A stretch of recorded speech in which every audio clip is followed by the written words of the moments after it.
I don't feel like we've been around long enough to see an impact. The people that we're training, we're just giving very basic skills, and then we have to continue to train them. Also, as you know, investigative projects take a long time, so sometimes they take a year. We've only been around 2 years. So I don't think that we'll see the effects for some years. Because how do you cover your country if you don't look like your country?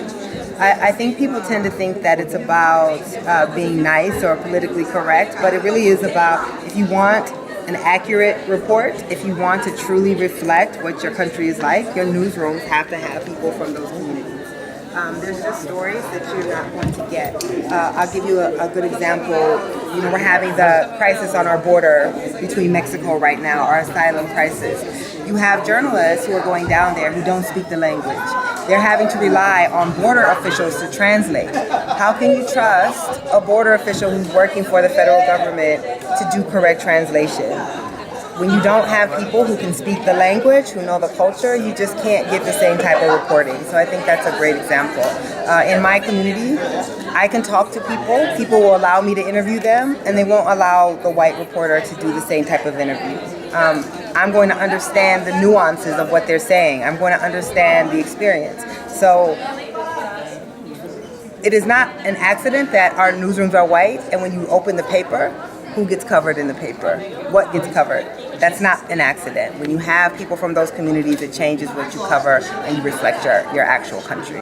I think when they realized he was serious, they overcorrected. So I don't think that print media did as bad as television. I think television would just run his entire speeches. Every time he did anything, he got free media. The other candidates did not. I think that was a huge mistake.